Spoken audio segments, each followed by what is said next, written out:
Mesdames et messieurs, bonsoir et bienvenue à votre magazine Dites-moi tout, le magazine des personnes intelligentes. Aujourd'hui, nous avons le plaisir, l'honneur, le privilège de recevoir pour vous le pasteur Freddy Sadiboko Malembi, qui est pasteur au centre évangélique missionnaire Roua à Kinshasa, en République démocratique du Congo. Il est également auteur et enseignant de la parole. Il est détenteur d'un master en théologie et d'une licence en sciences politiques et administratives. Il a accepté notre invitation. Pasteur Freddy Sadiboko, bienvenue. Merci beaucoup, tonton Jaco. J'ai tenu à vous inviter à cette émission aujourd'hui parce que vous êtes auteur d'un livre, d'un ouvrage, on va dire, qui est très très intéressant, qui a pour titre « Jésus, roi de toute la terre ». Et pendant qu'on était en train de parler avec vous, pendant le briefing, j'ai vu que c'était très important de partager cela avec, bien sûr, tous les téléspectateurs. Alors, Jésus-Christ, roi de toute la terre. D'entrée de jeu, qui est Jésus-Christ? Ok, merci beaucoup, tonton Jaco, pour l'invitation. La réponse est simple. Jésus-Christ est le Fils de Dieu, le Dieu véritable et la vie éternelle. Est-il Dieu? Oui, il est le Fils de Dieu, il est le Dieu véritable et il est la vie éternelle. Comment ça? Il est Fils de Dieu parce que il est la deuxième personne de la Trinité. La Trinité est composée de trois personnes divines, bien sûr. Dieu le Père, Dieu le Fils, Jésus-Christ, et le Saint-Esprit. Il est Dieu parce qu'il a tous les attributs de Dieu. Dieu est omniscient, Jésus-Christ est omniscient. Dieu est omnipotent, Jésus-Christ est omnipotent. Dieu est éternel, Jésus-Christ est éternel. Voilà.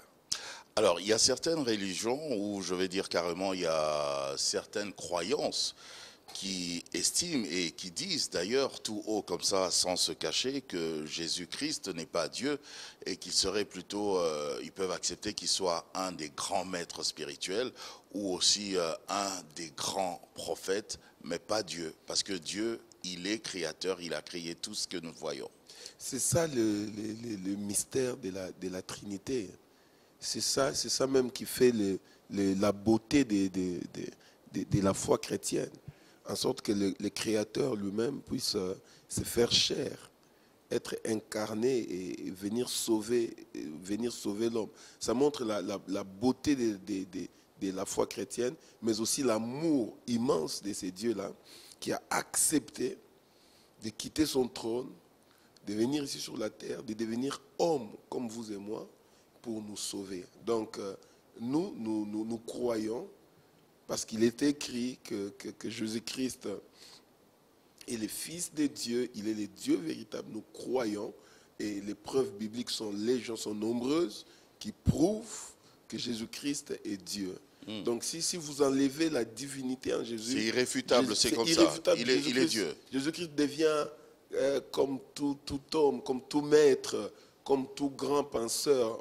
Or, ce qui fait la force du Christ, c'est le fait qu'il soit homme, 100% homme, qui est mort à la croix pour nous, mais aussi qu'il soit Dieu.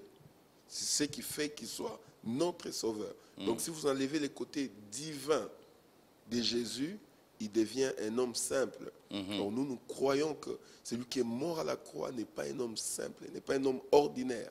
C'est Dieu, le sauveur, qui est venu et qui nous a sauvés. Alors, donc, c'est une preuve irréfutable, comme vous l'avez dit. Il est Dieu et il est resté. Alors, sa parole, est-ce que ce qu'il a dit, ce qui est écrit dans la Bible, on doit considérer, prendre cela au pied de la lettre, ou bien avec beaucoup de pincettes, vu que c'est peut-être une philosophie qui a été développée comme ça par lui-même, ou un certain nombre de dogmes et des théories? Ok, merci beaucoup. La parole de Dieu n'est pas une philosophie. La parole de Dieu, c'est la vérité. Parce que Jésus lui-même a dit, je suis le chemin, je suis la vérité. Donc tout ce que Jésus a dit, c'est la vérité. Nous ne pouvons pas prendre ça avec des pincettes. Nous ne pouvons pas atténuer sa teneur. Non. Tout ce que Jésus a dit... Il faut vraiment le prendre comme ça, au pied de la lettre? Il faut le prendre avec foi. Avec foi, oui. Oui. croire à toutes ces paroles parce que ce sont des paroles prononcées par les fils de Dieu qui est la vérité. Donc toute parole qu'il a prononcée, c'est la vérité. Donc nous devons prendre toutes ces paroles comme la vérité absolue. Vous avez dit avec foi, je vous prends au mot. Oui. Il y a quelqu'un qui a dit quelque part que la foi, c'est justement ce concept-là qui a été créé pour nous empêcher de réfléchir. Vous dites quoi? Non, la Bible d'ailleurs le dit, à la foi ajouter la connaissance. Donc il dit connaissance, il dit déjà réflexion. Non, la foi c'est croire à ce que Dieu est, premièrement. Nous croyons que Dieu a créé les cieux et la terre. La foi nous pousse à croire que la terre et les cieux ne sont pas faits de façon hasardeuse. Il y a un maître suprême qui s'appelle le Créateur, qui les a façonnés, qui les a créés. Alors, nonobstant toutes les autres théories, la théorie biblique nous pousse à croire. C'est ça la foi. Même si nous n'avons pas vu là où Dieu avait créé, mais parce que la Bible dit que c'est Dieu qui l'a créé, nous, en tant que ses enfants, nous croyons. C'est ça la foi. Nous croyons aussi que Christ, il y a plus de 2000 ans, il est venu, il est mort à la croix, et par sa mort, nous avons reçu le salut.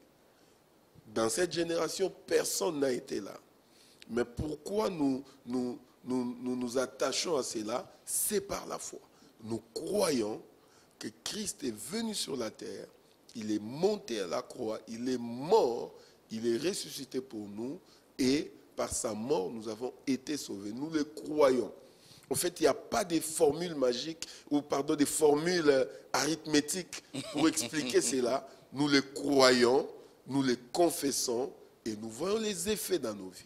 Ben, vous savez que quelque part, il y a des gens qui sont quand même assez cartésiens, Oui. à qui il faut tout prouver par A plus B, ce que vous affirmez. Vous ne pouvez pas leur dire, voilà, croyez et puis c'est tout. Dans les domaines de la foi, Jésus nous dit que nous devons devenir comme des enfants. Il a dit lui-même, celui qui ne prend pas le royaume de Dieu comme un enfant n'y entrera pas. Il y a certains domaines de la vie chrétienne, il faut les prendre comme un enfant. Vous Un savez, enfant qui est comme une éponge, Oui, oui. qui absorbe tout. qui absorbe tout, mais à la différence, c'est que ce que nous absorbons, nous, c'est la vérité. Parce que celui qui dit ces choses ne peut pas nous conduire dans les mauvais sens. Celui qui a dit ces choses ne nous conduit que dans la vérité. Donc, il faut prendre les choses comme un enfant. Ok, Dieu a dit, je le crois. je le crois. Un enfant, papa a dit, un enfant croit à ce que papa a dit. Nous aussi, ce que notre Père Céleste a dit, nous le croyons. En tout cas, Jésus-Christ, roi de toute la terre. Quand on regarde le titre de cet ouvrage, Oui. on croit, moi je pensais d'ailleurs d'entrée de jeu que vous allez nous donner des explications sur le plan politique ou social ou même culturel. Mais là, vous êtes parti vraiment sur le plan eschatologique. Oui. Alors, pourquoi? Ok. D'ailleurs, Jésus-Christ est roi. Parce que quand il était devant Pilate, Pilate l'a posé la question, es-tu roi? Il dit oui, je suis roi. Donc jusqu'à aujourd'hui, Jésus-Christ est roi. En fait, nous avons voulu mettre en emphase la royauté de Jésus, parce que pendant les milléniums, Jésus-Christ, son règne, qui existe déjà dans nos cœurs, ce règne-là deviendra visible, palpable, tangible pendant tout un millénaire. Ce millénaire-là est appelé le millénium. Le millénium. Oui. Parlez-nous justement du millénium. Parce que depuis un temps, on entend parler de ça, justement, mais on ne sait pas trop c'est quoi. Ok, merci beaucoup. Le millénium, c'est une période de temps qui va exister durant lesquels, donc durant ces temps, Jésus-Christ quittera les ciels, descendra sur la terre. C'est un temps de combien de jours, combien C'est un temps de d'années? 1000 ans. De 1000 ans. Oui, millénium, c'est un d'où mot millénium. latin Ok. qui signifie 1000. Donc, bien sûr, le mot millénium en lui-même n'existait pas dans la Bible. Mais dans Apocalypse 20, des 1 à 6, l'apôtre Jean insiste sur les règnes, sur les chiffres 1000. Dit Jésus-Christ revient 1000 ans, 1000 ans, 1000 ans. Et en latin, on a pris millénium. Donc, Jésus-Christ reviendra sur la terre et il régnera pendant 1000 ans ici sur la terre.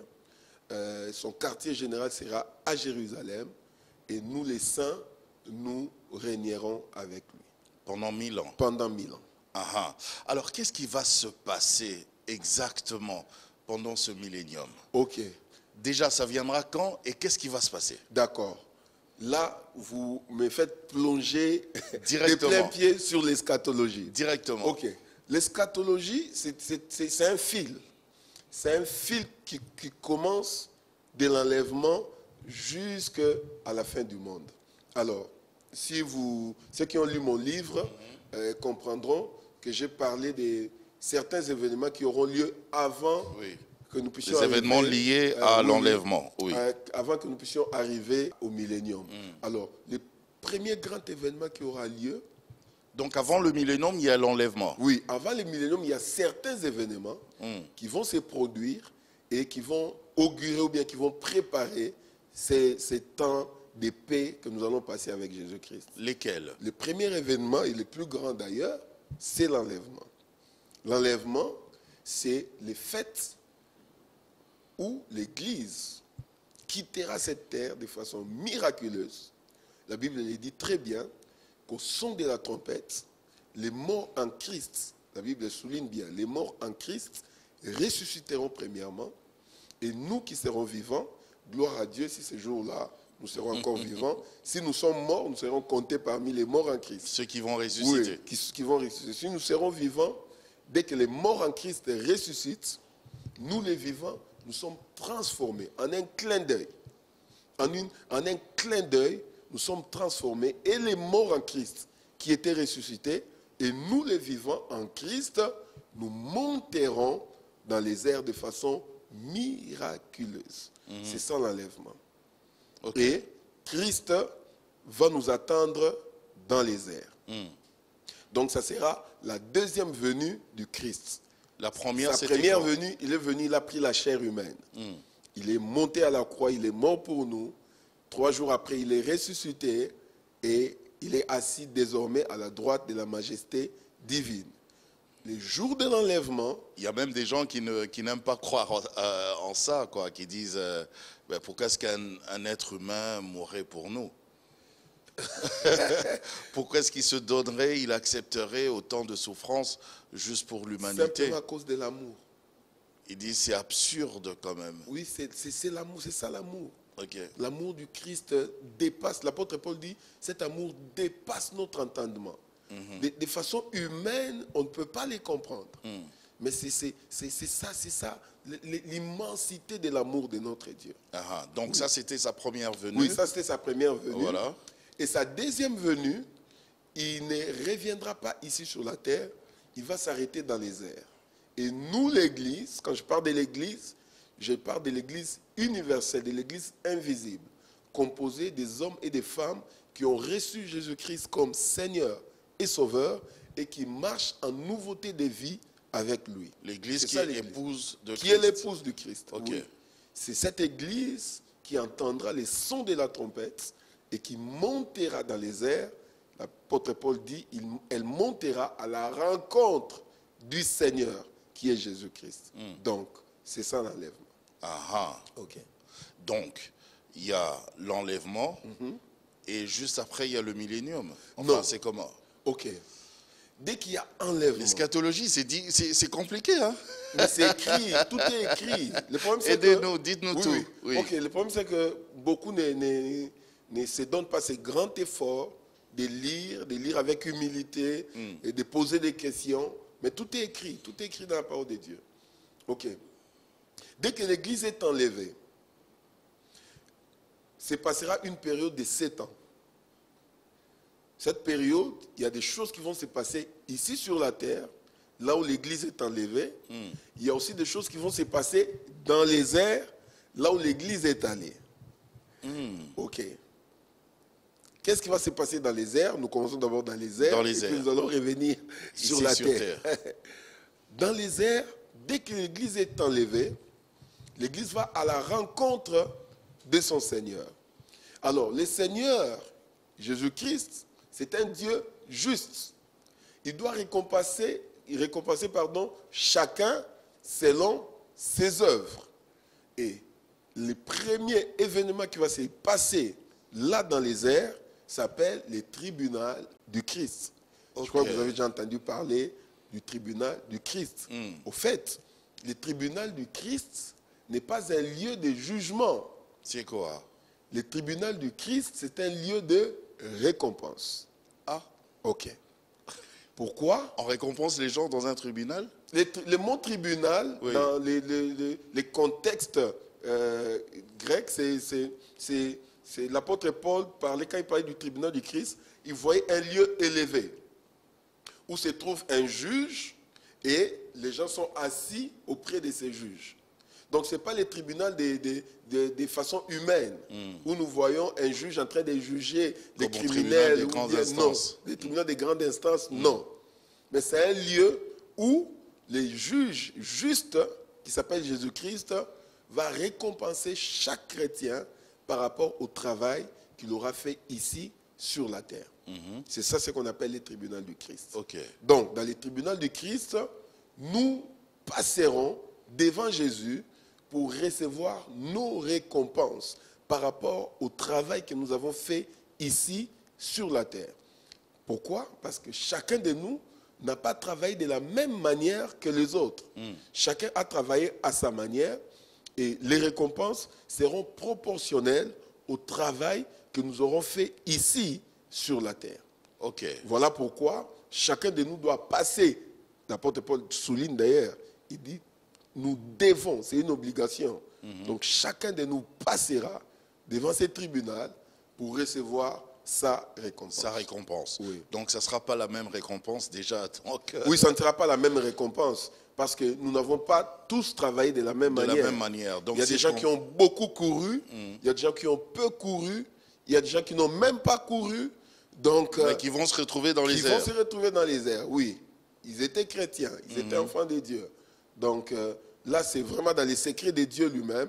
Il sait comment il va nous récompenser. Mais ce qui est sûr, chacun de nous aura sa récompense. Ça, c'est dans les airs. Ça, c'est dans Maintenant, les airs. Ici, sur terre, ce sera comment? Là, dans les airs, nous passerons 7 ans avec le Seigneur. C'est écrit. Peut-être nous n'aurons pas le temps. Les gens qui vont acheter les livres vont voir tous les détails. Mais bien sûr. Oui, il y a tous les calculs dans la parole de Dieu. Et dans les livres, nous avons essayé d'expliquer tout cela. Alors, il y a une période de temps bien écrite dans la Bible. C'est la période de 7 ans. Donc, nous allons passer 7 ans dans les airs avec le Seigneur. Il y a des choses qui vont se passer là dans les airs. J'ai parlé premièrement du tribunal du Christ. Et revenons sur terre. Ici sur la terre, qu'est-ce qui va se passer? Dès que l'Église est enlevée, souvenez-vous qu'il est écrit que celui qui les retient est encore là. Qui les retient? C'est le Saint-Esprit. Et l'apôtre Paul dit, n'attristez pas l'Esprit du Seigneur par lequel vous avez été scellés pour les jours de la rédemption. Donc, nous croyons que lorsque l'Église sera enlevée, l'Esprit de Dieu partira, accompagnera l'Église jusque dans les airs. Donc imaginez, l'Église est enlevée, l'Esprit de Dieu est parti, accompagnant l'Église dans les airs, le monde restera dans les chaos total. Donc, si je comprends bien, il y a l'enlèvement qui se fait. Oui. Les morts en Christ aussi vont ressusciter. Oui. Donc on va tous se retrouver dans les airs. Oui. Et après cela, il y aura une période de 7 ans. La période de 7 ans commence ici le jour de l'enlèvement. Le jour de l'enlèvement. Oui. Ok. La période de 7 ans Donc commence. 7 ans, ce sera et pour ceux qui ne seront pas enlevés et pour ceux qui seront enlevés. Bien sûr. Ok. Nous, dans les airs, nous aurons 7 ans. Ici sur terre aussi, ceux qui vont rester 7 ans. 7 ans jusqu'à atteindre le millénium. Le millénium. Alors pendant ces 7 ans, voilà. qu'est-ce qui va se passer ici sur terre? Parce que dans les airs, je sais que ce sera la période où chacun va recevoir sa récompense. Oui. Mais ici sur terre. Ok. Qu'est-ce qui va se passer sur la terre? Les 7 années seront subdivisées en 2. La Bible l'appelle, Apocalypse l'appelle un temps, 2 temps et la moitié d'un temps. Un temps signifie une année, 2 temps, 2 ans, la moitié d'un temps, c'est 1 année et demie. Donc ça fait 3 ans et demi. Je pense que le calcul est bon. Et le calcul est bon. Un temps, Un temps. 1 année, 2 temps, 2 ans, 2 plus 1, 3. 3, et la moitié, ça fait 6 mois. Donc ça fait 3 ans et demi. Là, ça sera, on appelle ça la première moitié de 7 ans. Pendant cette première moitié de 7 ans, qu'est-ce qui va se passer? L'Antichrist va commencer à se manifester. Je pèse bien mes mots. L'Antichrist. Oui. L'Antichrist va commencer à se manifester. L'Antichrist, c'est qui? C'est le diable? C'est Non. Satan? Non. Non? L'Antichrist... En tout cas, aidez-nous, enseignez-nous. Très bien, merci beaucoup. L'Antichrist, c'est cette personne, ce sera un homme, un humain, comme vous et moi, mais qui aura reçu le plein pouvoir du diable. La Bible dit dans Apocalypse 13 que le diable va lui donner son pouvoir, son trône et une grande autorité. Ça sera une personne humaine, mais revêtue d'une grande autorité venant du diable. Une autorité maléfique. Une autorité maléfique, bien sûr. Alors, selon les contextes biblico-géographiques, nous estimons que cette personne viendra de l'Empire romain restauré, c'est-à-dire de l'Union européenne. Ok. Pourquoi? Parce que ceux qui connaissent, ceux qui aiment la Bible, savent que Daniel avait prophétisé sur 4 grands empires. Le premier empire était l'empire babylonien, le deuxième empire était l'empire médo-perse, le troisième empire était l'empire grec, et le quatrième empire c'était l'empire romain. Alors, Jean, lui, il voit que l'empire romain que Daniel avait prophétisé était ressuscité. C'est dans cet empire romain. C'est ça que la vision qu'il avait vue, un C'est peu la comme vision qu'il a vue. la grande statuette. Là. Oui, ça c'est Daniel, non? Daniel, oui. C'est cette vision. Et Jean a repris dans l'Apocalypse, a repris la même vision, mais il nous a donné quelques autres détails que Daniel n'avait pas donnés. Et dans ces détails, je demande aux lecteurs d'aller lire Apocalypse 13. Ils verront que cet empire, qui était l'empire le plus effroyable que Daniel avait vu, Jean le voit aussi sous forme d'une bête. Et cette bête-là, symbolise cet empire romain et c'est dans l'empire romain restauré. Or, si vous... Et pourtant, tous les autres grands empires étaient déjà passés, c'est fini. Oui. Mais l'empire romain, l'Union européenne renaît des cendres de l'empire romain. Ok. Oui. L'Union européenne, dans sa configuration actuelle, renaît des cendres de l'Empire romain. Peut-être nous n'aurons pas le temps d'entrer dans l'histoire. Mais non, donnez même un peu. Oui, mais ceux qui aiment l'histoire savent que je crois qu'en 91 ou 93, si j'ai bonne mémoire, les membres de l'Union européenne avaient eux-mêmes suggéré que c'était l'Empire romain. Ils voulaient faire renaître cet Empire romain qui existait. Oui. Ils ont juste changé de dénomination en les nommant l'Union européenne. Oui. Ah. Alors, selon les contextes biblico-géographiques, nous croyons, nous les eschatologues, que l'Antichrist sortira de cet empire, de l'Union européenne. Et donc je disais, il aura le plein pouvoir de l'ennemi, du diable, il aura son autorité et le diable va lui donner toute sa confiance. Alors, donc ce n'est pas le diable qui va régner, non, mais c'est plutôt l'Antichrist. C'est l'Antichrist qui aura reçu le pouvoir venant du diable. Du diable. Oui. Ok. Alors, pendant les 7 ans. Pendant les 7 ans. Ok. Mais les 7 ans, souvenez-vous, sont subdivisés en deux. En deux. Nous sommes d'abord pendant la première moitié des 7 ans, donc 3 ans et demi. Pendant cette première moitié, l'Antichrist ne montre pas toutes ses griffes. Il commence à se manifester. Souvenez-vous, nous sommes dans un contexte inhabituel. L'Église vient d'être enlevée. L'Église est composée d'hommes et de femmes qui vivent dans le monde. Vous imaginez les chaos qu'il y aura? En un clin d'œil, une grande partie d'habitants de la terre n'existe plus. On les cherche partout, on ne les trouve pas. Donc le monde est sans dessous et dans le chaos total. Et non seulement c'est là, mais les guerres continueront. D'ailleurs,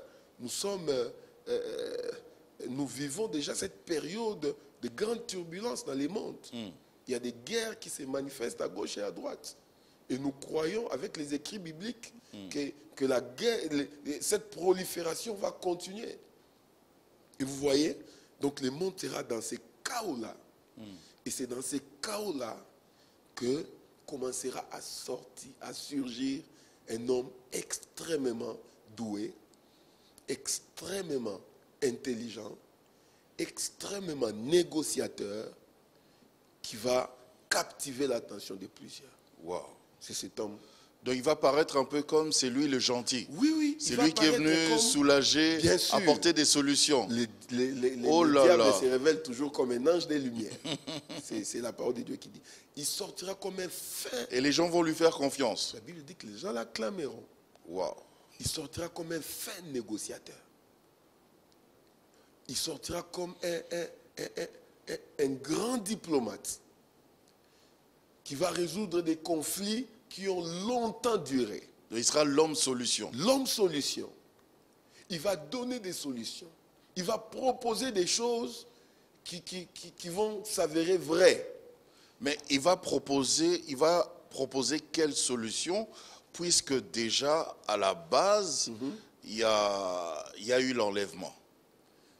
Donc déjà, il y a une grande partie de la terre qui n'existe plus. Mais la vie continue. La vie va continuer. La vie continue. Avec les mêmes problèmes, de la vie actuelle. La vie continue. Okay. L'Église est enlevée, mais l'Église ne remplit pas le monde entier. Ceux qui n'ont pas reçu Christ comme Seigneur et Sauveur resteront sur la terre. Non, tous les païens. Tous les païens. La vie va continuer normalement. Wow. La vie suivra son cours, mais avec beaucoup de turbulences. Et surgira un fin négociateur.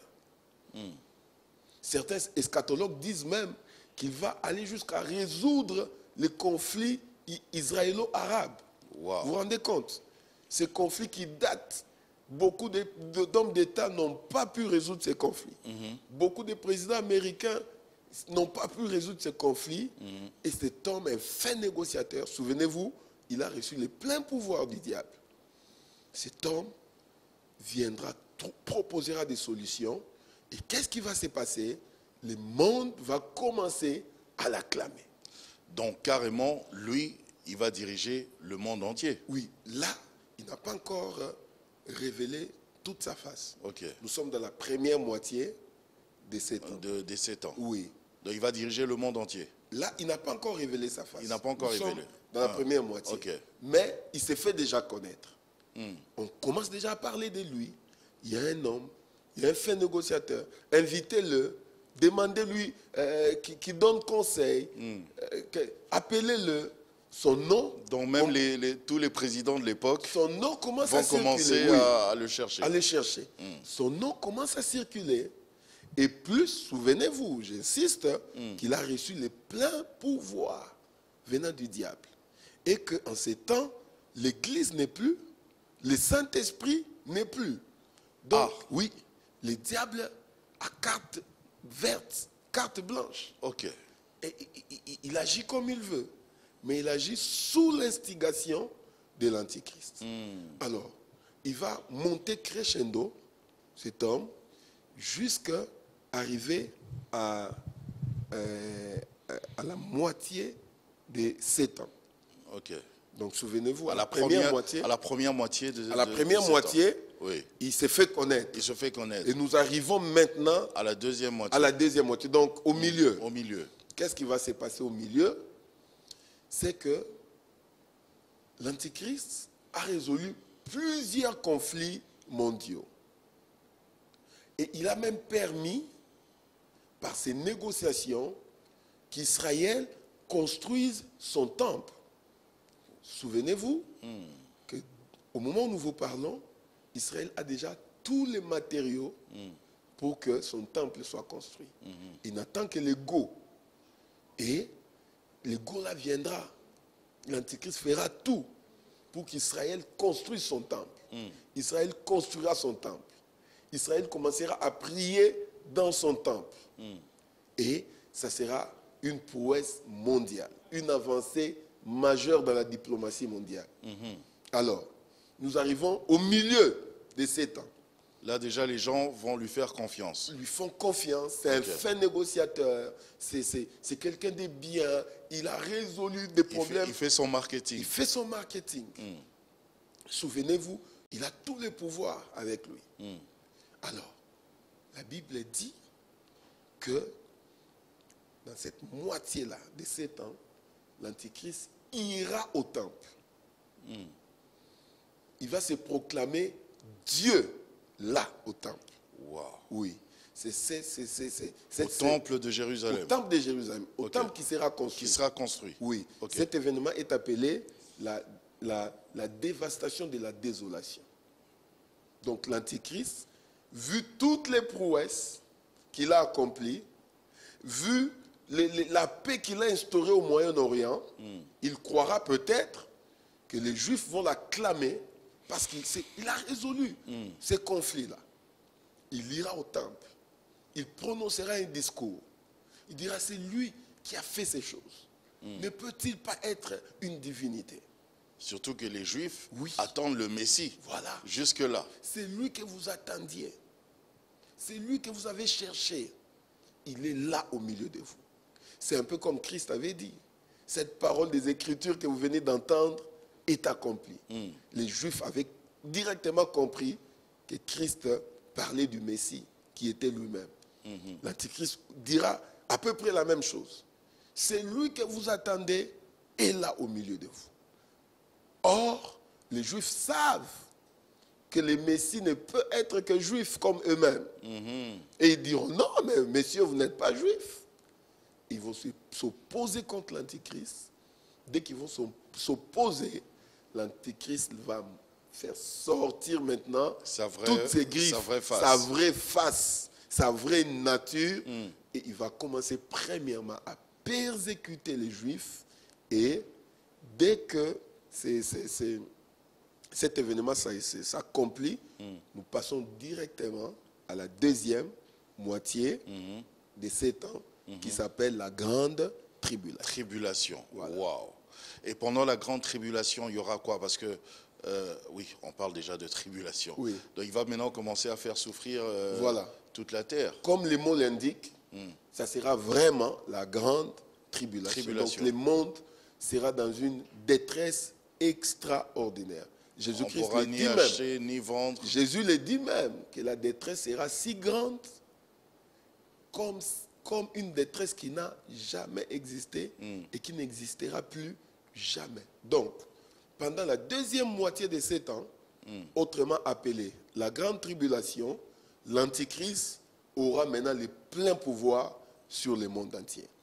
Il sera accompagné de son acolyte appelé le faux prophète.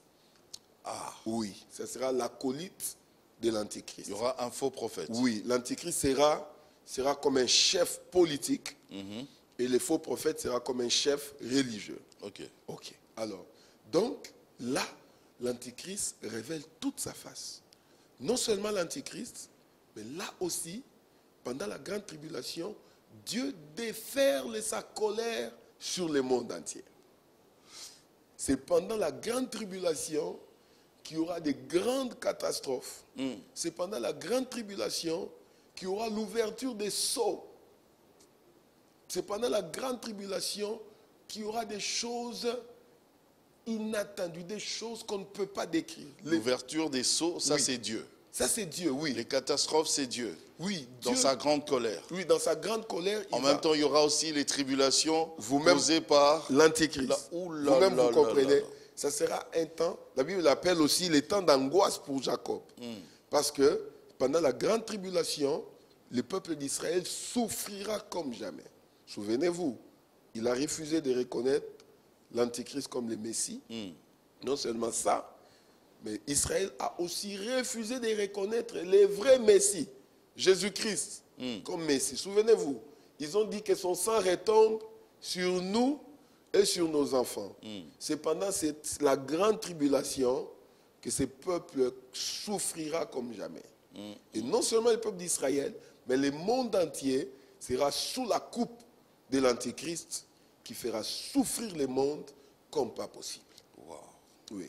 Alors là, il faut être assez fort, avoir les nerfs solides, avoir, je sais pas, une grande foi pour ne pas tomber. Hein. Non, moi d'ailleurs, j'ai dit, toutes ces théories-là, souvent j'entends parler, les gens disent, bon, tenons ferme jusqu'au temps. Non, il faut tenir ferme maintenant pour que vous Pour soyez ne pas rater enlevés. l'enlèvement. Ok. Oui, pour ne pas rater l'enlèvement. Parce que quand on rate Oui, l'enlèvement, parce que quand vous ratez l'enlèvement, vous tombez sous la coupe de l'Antichrist et ça ne sera pas une mince affaire. pendant les 7 ans, c'est compliqué. Ça sera extrêmement compliqué. Extrêmement compliqué. Souvenez-vous, Jésus dit, si ces temps n'étaient pas abrégés, personne ne serait sauvé. Donc ça sera un temps extrêmement douloureux. Je conseille à tous les chrétiens de marcher dans la sainteté, de marcher dans la crainte de Dieu pour être enlevés le jour où la trompette sonnera. Qui sera enlevé? Ceux qui marchent avec Jésus Ah comme oui? Seigneur et Sauveur, qui ont cru en lui, qui les reconnaissent comme leur Seigneur et comme leur Sauveur, et qui marchent en nouveauté de vie tous les jours avec Jésus, c'est eux qui seront enlevés. Qui seront enlevés. Oui. Après cette période viendra justement le millénium. Nous n'en sommes pas encore là. Waouh! Nous sommes dans la grande tribulation. Alors, il nous reste juste 4 minutes. Je ne sais pas si on pourra... Ah oui, allez-y. Dans la grande tribulation, l'Antichrist aura le plein pouvoir. Alors, qu'est-ce qu'il va dire? Comme Israël a refusé de me reconnaître comme leur Messie, je vais attaquer Israël. Je vais rayer Israël de la carte. De la carte. Ouais. Il va mobiliser toutes les armées qui existent. Ils vont aller faire la guerre en Israël. La Bible dit qu'ils vont déjà assiéger la ville de Jérusalem. Beaucoup seront enlevés, les femmes seront violées. Alors, Israël va tourner ses regards vers celui qui l'a percé. C'est-à-dire, Israël va crier à Dieu. Il va crier à Christ. Israël va dire, Jésus, si réellement tu existes, viens nous sauver. Parce que si tu ne viens pas, la nation sera anéantie. C'est alors que Christ quittera les airs. Souvenez-vous, nous sommes dans les airs avec Dans lui. les airs. Il quittera les airs. Il viendra avec ses anges et ses saints. Les saints là, c'est nous qui étions enlevés le jour de l'enlèvement. Nous reviendrons avec Mais Christ. ceux qui vont crier là, c'est ceux qui ont raté l'enlèvement. Non, c'est les Juifs qui vont crier. Ok. Oui. Parce qu'ils voient déjà la menace. Ils auront eux aussi raté l'enlèvement. Les Juifs ne croient pas en Jésus. Ah, maintenant ils vont crier à Ils vont Jésus crier. comment? Ils vont tourner parce que la Bible dit d'ailleurs, avant cet événement, Dieu répandra l'esprit de repentance sur eux. Ok. Donc, voyez vous-même, Donc pour eux, dans cette détresse-là, ce sera l'ultime solution. oui, dans Ok. cette détresse-là, dans cette douleur-là, leur nation envahie. L'Antichrist les menace avec toutes les armées du monde. Ils n'auront plus d'autre solution. Ils vont crier au vrai Dieu. Et Dieu va les entendre. Jésus-Christ va descendre. Il va poser ses pieds sur le mont des Oliviers, qui va se fendre en deux. Et il va prendre l'Antichrist et les faux prophètes. Il va les jeter dans l'enfer. L'enfer sera ouvert d'abord pour l'Antichrist et les faux prophètes. Ok. Oui, ils seront les premiers à aller en enfer. Non, même pas le diable. Même pas les diables. Ils seront les premiers à aller en enfer. Et toutes les armées qui viendront combattre Jésus, la Bible dit qu'il va souffler sur eux, le feu va sortir de la bouche du Christ et va tous les anéantir. Dès que cette armée est anéantie, les faux prophètes et l'antichrist jetés en enfer, qu'est-ce que Jésus va faire? Il va prendre les diables, il va les lier pendant 1000 ans. Wow. Oui.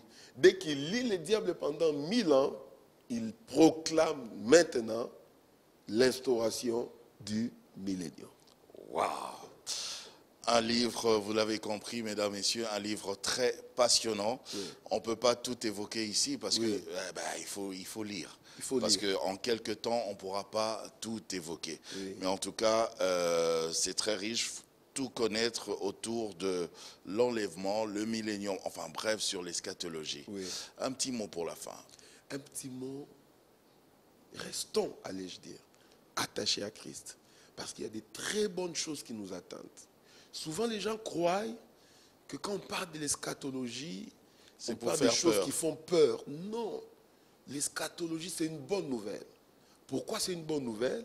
Parce que nous crions Jésus, nous chantons Jésus, nous adorons Jésus, nous parlons de Jésus. Mais ces jours-là, nous allons les voir face à face. N'est-ce pas une bonne nouvelle? C'est une bonne nouvelle. Nous allons voir celui que nous avons adoré, celui que nous avons chanté sans avoir vu. Ces jours-là, nous les verrons face à face. Je demande aux chrétiens de rester attachés à ces sauveurs-là. Ils nous réservent des choses extrêmement heureuses qui nous attendent avec lui. Et je dis à ceux qui n'ont pas encore reçu Christ, c'est le moment de faire ces choix. C'est un choix que vous ne regretterez jamais.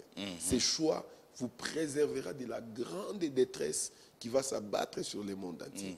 Donc, croyez en Jésus, vous serez épargnés de cette détresse et vous vivrez avec lui, premièrement dans les airs, et vous entrerez dans les milléniums et vous entrerez aussi dans l'éternité. En tout cas, Freddy Sadi Boko, merci. Je vous en prie. Je rappelle pour ceux qui nous ont pris en cours que vous êtes pasteur au centre évangélique missionnaire Roua à Kinshasa, en République démocratique du Congo. Vous êtes également auteur et enseignant de la parole. Oui. Et vous êtes aussi détenteur d'un master en théologie et d'une licence en sciences politiques et administratives. Oui, encore une fois, je vous dis merci. Merci beaucoup, c'est moi qui vous remercie. Et à vous, chers téléspectateurs, je vous dis un grand merci. On va se retrouver la prochaine fois pour un autre numéro de Dites-moi tout. Les questions qui sont encore restées sans réponse, eh ben, vous les trouverez ici dans cet ouvrage intitulé « Jésus-Christ, roi de toute la terre ». Portez-vous bien et bonne suite de programme sur Univers Télévision. Au revoir.